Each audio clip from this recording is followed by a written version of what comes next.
I have a confession. I used to have a really good sense of style that somehow went out the window because it just was so hard to make time to go shopping. And even doing online shopping and returns, it seriously stresses me out. And that's why I love Armoire, because it lets me rent high quality designer clothing for every occasion and regain my sense of style. Whether you're planning your outfit for a date night, packing for a conference, or in need of a gown for a black tie event, you will be the best dressed person in a room without ever having to brave a fitting room with fluorescent lights, which is my literal nightmare. What I love about Armoire is that the more I rent, the more on point the suggestions get, and Armoire starts to know my style and what will fit well. Right now, our listeners can give Armoire a try and get up to 50% off their first month. That's up to $125 off. Just visit armoire.style/dateable. That's armoire.style, ARMOIRE.style/dateable to get up to 50% off your first month and never worry about what to wear again. Try Armoire today. Hello, Dateables. Julie here for Quickie. I was thinking about what to talk about this week, and clearly so much has been going on with our book announcement. So again, thank you for all the support we've been getting, but just so many feelings, all the feels, just the excitement, the nervousness, the joy, like all of it. But also it has definitely made me also reminisce about the past because, writing a book, especially one of the subject matter that we cover with dating and relationships, it forced us to go deep to really analyze all we've learned from Dateable, of course,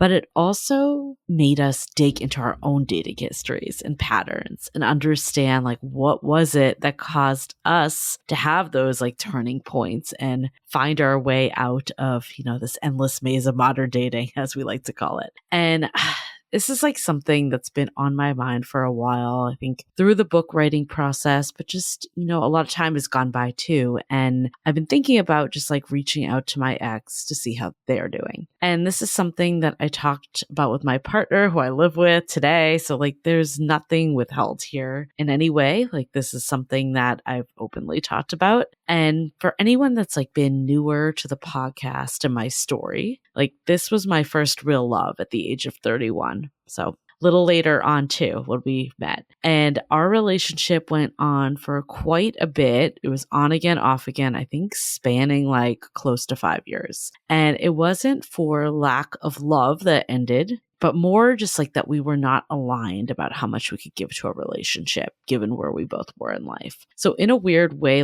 by the pandemic, that was kind of when we were let's give this a final go and see if we can make it work. We ended things for good. And, I was sad clearly, but I also was ready to move on because I knew what I wanted. I knew I needed someone that was all in, a true partner, someone that was just there with me. And I knew we both tried and I knew we gave it our all and it just didn't work. So it was almost like I had run out of tears from all the back and forth from the years prior. But I think it was important because it was that moving forward point for me. So for the last 4 years, we have not been in contact and given space so we could both move forward. I wanted to reach out because so much time had passed and, I just think I'm in a different headspace. I feel very secure in my relationship. I genuinely don't have any romantic feelings or longing anymore. And he's also referenced in the book. So I did want to share that, plus share this accomplishment with someone I knew that would be happy for me. It's also it didn't end in a terrible way. I never want to talk to this person again. I just needed the space to move on. And maybe there is a world where we could have a friendship, not a talk every day type of friendship, because it just might not be healthy for my current relationship and anything that he has, but more check in here and there. But the reason why I wanted to talk about this here is because all this time I've been looking at my past relationships, not just this one, but others too, as teaching me what I didn't want moving forward. And of course, there's some merit to that, this relationship, because it was the last one before I met my partner today. And, this relationship was not consistent, hence the on again, off again nature. So consistency became top of mind for me the last time I was dating. I knew I wanted a true partner, someone that would be committed even through the challenges, someone someone I could build a life with, that was missing. So like I knew that some of this came from here, and that's like totally valid. But I think what I got the other day from talking to my ex, like all these years later, it reminded me also of all the positives this relationship had and what it taught me, and how it also helped inform how I chose my next partner. So there was clearly the stuff I didn't want again, but then there was a lot of really good here that I don't want to forget. Like, I don't want to discount that either. And like, while there's like a lot of differences between my current partner and ex, like they do share like a similar sense of humor, like this playfulness, like there's just like a very loving nature that they both had that just works for me. I learned that in my last relationship, so I could look for it again. And I'm saying this to remind myself and others that every relationship you have can be beautiful, even if it's not forever. It's easy to just be like, oh, that was a waste of time, or I can't believe I stayed in this for so long. But I needed that experience to get to where I am today. Like, first of all, I might not have ever gone to therapy or started this podcast if it wasn't for that, but also to get to where I am in my relationship today.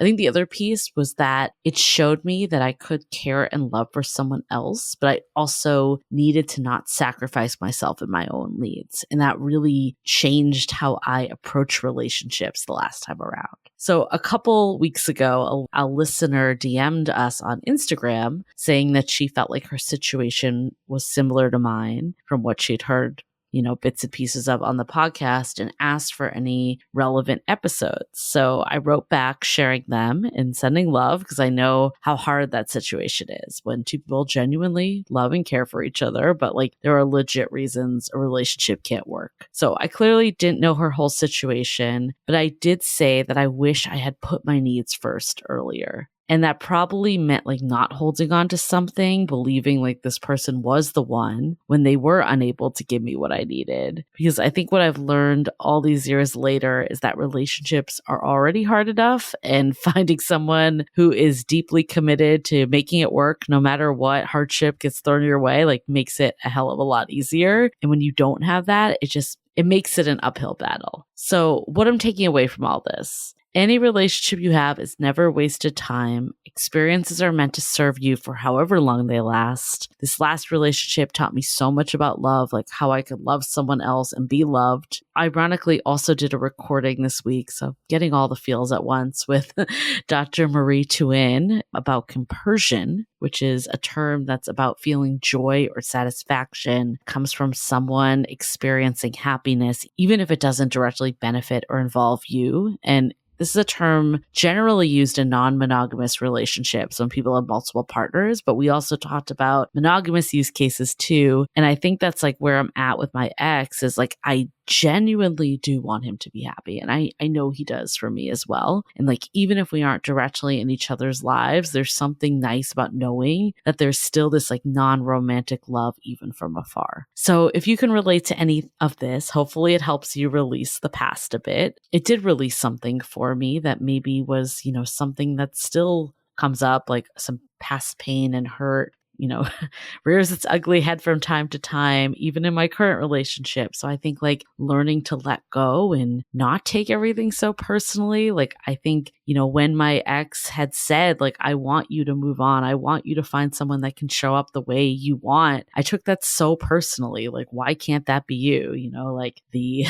the infamous saying, like if they wanted to, they would. And I think like all these years later, like it's clicking for me, like he was really showing me that compersion. Like he was letting me go and knew that like couldn't do it, so like I should be happy with someone else. It's just, there's so many paradoxes like that. Like you can still love someone and not be in love with them, and like you can be heartbroken something didn't work out, but also proud of yourself that you put yourself first. You could feel confident that your current partner like is exactly what's right for you, but also hold space for someone in the past. And you can see all the ways that the past relationship showed you what you would never stand for again, still while appreciating all they gave to you too. So hopefully this resonated, and remember to pre-order our book. We are still over the moon about the announcement, and it goes such a long way. And make sure to also get your Brunch Talk questions into us. We will be resuming Brunch Talk, new ones soon. You can still tune in this Sunday. There will be a Best of Brunch Talk re-aired, but make sure to leave a rating and review and leave leave your question right in the review for Apple Podcast or DM us, email us, let us know you left that rating on Spotify or Apple and give us your question. We are excited to dive into all of them and talk to you soon. Bye. Before you leave this episode, just a reminder to head over to dateablepodcast.com/programs if you want to get in on our Meeting People IRL Masterclass and see what else we have in store.